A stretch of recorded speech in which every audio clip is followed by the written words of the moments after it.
Alors bonjour à tous, j'espère que vous allez bien. On se retrouve aujourd'hui pour parler de la réalité augmentée avec Flutter. En fait, je viens de terminer un des nouveaux tutos ici de la Flutter Academy. Je vous fais une démonstration en live, donc j'ai créé une petite application dans laquelle vous pouvez choisir de visualiser du coup les planètes du système solaire. Ici, je vous ai pris Mars. On peut prendre la Terre, tout ça ce sont des fichiers qui sont issus de la NASA, je vais vous en reparler après. Et donc ça marche sur iOS, sur Android, ça se base sur les packages, en fait les SDK qu'on va voir pour iOS et Android, qui sont propres à chacun, et en tout cas c'est du multiplateforme, et on peut ouvrir ici la caméra, et puis visualiser des planètes, donc les planètes du système solaire. Donc là ce qui est intéressant, par exemple, vous voyez qu'avec certaines planètes, par exemple ici Saturne, on peut vraiment se mettre sur le côté, regarder au-dessus, en dessous, ça marche pour le coup très bien. Moi j'étais agréablement surpris. C'est vrai qu'on pourrait avoir des appréhensions sur le fait que on est sur du multiplateforme. Et bien en fait pas du tout. Alors justement ce que je voulais un petit peu revenir, ce dont je voulais vous parler, c'était le fonctionnement en fait de la réalité virtuelle, comment ça fonctionne concrètement, et puis comment est-ce que vous pouvez faire vous pour avoir soit des idées pour développer vos projets. Donc là ce que je vous ai mis au fait, c'est toutes les sources, vraiment les technologies sur lesquelles nous on travaille en fait avec Flutter. Donc moi j'utilise le package ici AR Flutter Plugin, donc il est basé sur ARKit pour iOS et sur ARCore pour ici Android. Et donc ces deux technologies-là, donc il y en a une qui est propre à iOS, une autre qui est propre ici à Android. En gros, ce sont des technologies qui sont propres à chaque écosystème, parce qu'il faut bien se dire que, par exemple sur iPhone, vous avez des téléphones qui sont équipés et d'autres qui ne le sont pas. Donc il y a quand même un aspect technologique et même matériel au niveau des composants en fait de chaque smartphone. Donc ça c'est une version qui est... En tout cas, c'est disponible sur les derniers smartphones de manière générale, que ce soit iOS et Android. Et donc nous, on va être capable de développer en fait toutes les applications qu'on veut en passant par Flutter. En tout cas, ça va bien fonctionner et c'est quand même un point qui est très positif. Dès qu'on touche en fait à les fonctionnalités natives, il y a des composants natifs comme par exemple la caméra, l'accès à la caméra. Le multiplateforme, c'est toujours un petit peu délicat. Moi, je me souviens sur Ionic, ça pouvait être compliqué d'accéder à la caméra. D'ailleurs, j'avais déjà développé à l'époque une application de réalité augmentée qui était beaucoup plus simple avec des filtres, des masques en fait 3D qu'on pouvait mettre sur le visage. Et donc là aussi, ce qui est intéressant, c'est que Apple vous propose ici plein d'exemples aussi d'idées d'applications développées. Moi, je pense notamment à IKEA Place, qui vous permet par exemple de tester en fait la configuration d'une pièce avec des meubles en 3D. Ça, vous allez pouvoir le faire. En gros, ce que vous allez être capable de faire en fait, c'est que vous allez accéder en fait à ce package-là. Vous allez pouvoir ouvrir en fait la caméra, que ce soit sur iOS, sur Android et puis sur d'autres plateformes. Bon, évidemment, les versions bureau, c'est moins utile, mais en fait, vous allez être capable de charger, c'est ça le plus important, des fichiers en fait 3D. Et c'est pour ça que j'ai choisi la thématique ici des planètes du système solaire tout ça c'est fourni par la NASA, parce qu'en fait, vous pouvez tester en fait avec toutes les planètes que vous voulez. Ici, je vous ai mis le site. Vous pouvez mettre vraiment par exemple des fusées, c'est pas obligé que ça soit des planètes. En fait, eux, ce qu'ils proposent, c'est vraiment la NASA qui propose ça gratuitement.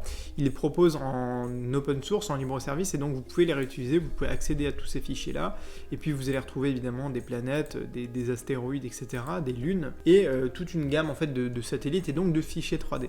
Et donc à ce moment-là, ils vont vous proposer plusieurs fichiers. Vous avez les fichiers que nous on va manipuler, c'est les GLTF et plus tard GLB. Et en fait, vous pouvez juste faire un clic droit, copier l'adresse du lien, et en fait, c'est ce lien-là qu'on va utiliser dans notre application. Nous, c'est un petit peu différent parce que je vous présente le cas où on accède à un fichier qui est stocké sur un serveur internet et en fait on le télécharge du coup dans l'application, puisque c'est le cas le plus classique que vous allez rencontrer quand vous travaillez par exemple, que ce soit avec Firebase ou n'importe quel autre système de gestion des données, de stockage. Vous avez souvent les données qui sont sur internet.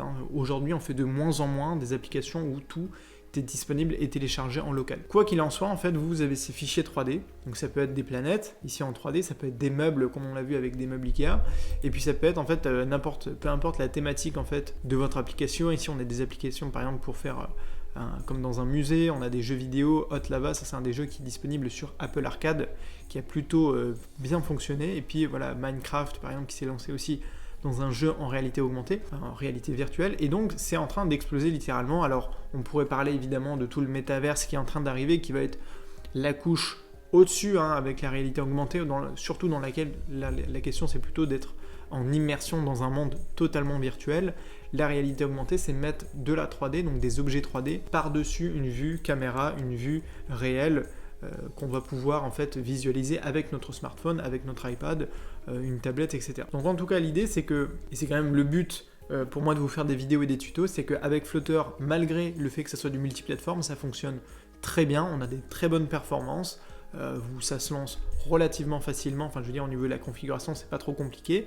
Ce qui est plus compliqué et il y a un petit peu plus de travail, c'est dans le téléchargement des fichiers ou alors dans le fait de manipuler après l'objet 3D parce que vous pouvez pincer, dézoomer, etc. Là ils vous font une démo par exemple sur le site web, mais encore une fois ça c'est un lecteur indépendant que vous pouvez d'ailleurs intégrer ici avec un petit code HTML. Nous on utilise le package AR Flutter Plugin donc c'est différent, mais dans tous les cas vous pouvez tout manipuler, vous pouvez ajouter par exemple plusieurs objets 3D dans une même pièce, dans un même espace, et puis je vous ai mis aussi un petit peu la démo où quand vous bougez, par exemple que votre appareil par exemple a du mal à repérer les bords et le plan en fait 3D de la pièce, eh bien vous avez la petite interface ici par exemple d'iOS. Vous voyez que là dès que je vais baisser l'écran, voilà, il faut que je bouge un peu ma caméra pour que eh bien, le téléphone puisse bien repérer les angles en fait de la pièce. Donc voilà, un petit tuto qui est simple, qui est dans la Flutter Academy pour vous montrer qu'on peut très facilement créer une application avec de la réalité augmentée.